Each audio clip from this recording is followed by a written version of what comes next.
It didn't take long for the girls to realize that it was Jack Frost on the rocking horse.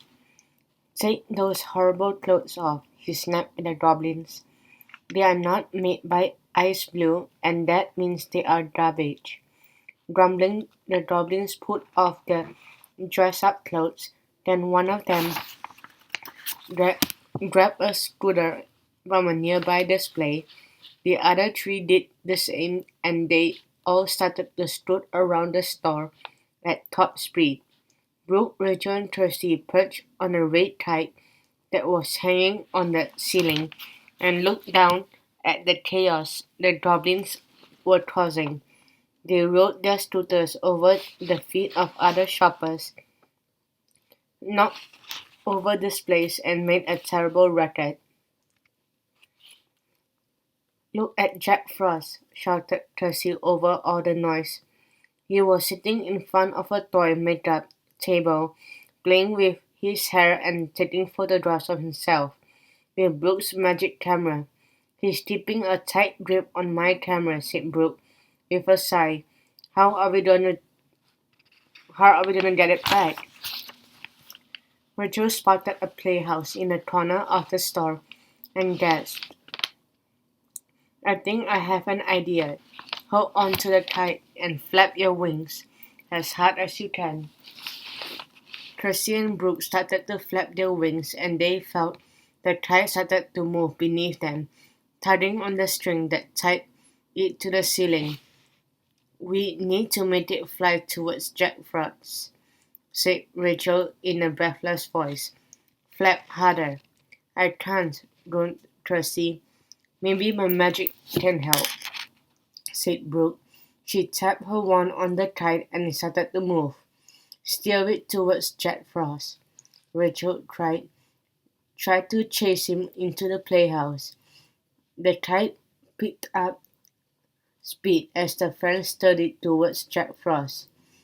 "What?" Jack Frost exclaimed as he saw the kite coming straight towards him. He ran away and ducked into the playhouse, with Brooke and the girls right behind. He was trapped. The three fairies hovered in the doorway. "You are cornered," said Kirsty. "Just give the camera back and we will let you go." "No way," said Jack Frost, hiding it behind him. "This takes great photos of me and I am keeping it. Goblins, get over here now." The girls heard the sound of 4 scooters being dropped on the floor, followed by 4 pairs of feet thumping toward the playhouse.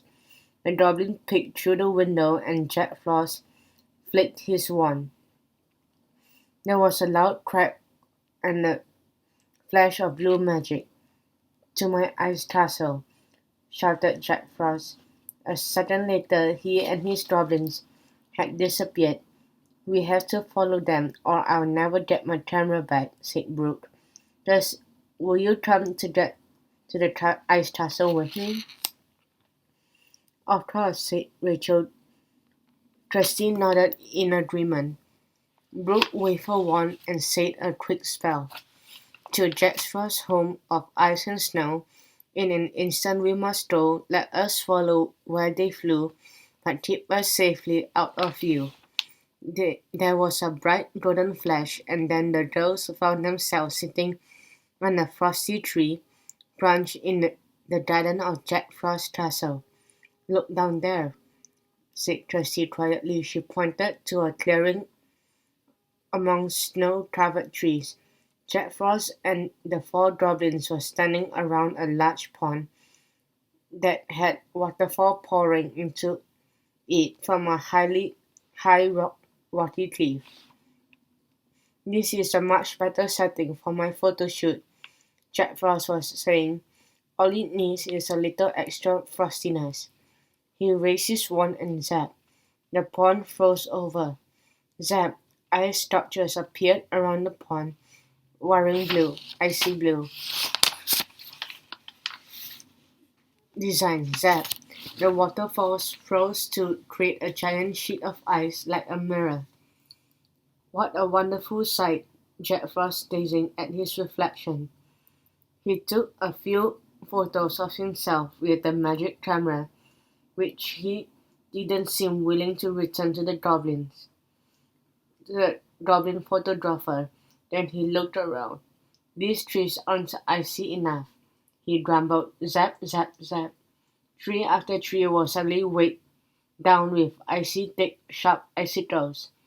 "He's turning this way," cried Brooke. "Duck!" The tree fairy zoomed out of the way as the tree they were sitting in was decorated with icicles. When he saw them, Jack Frost gave a yell of fury.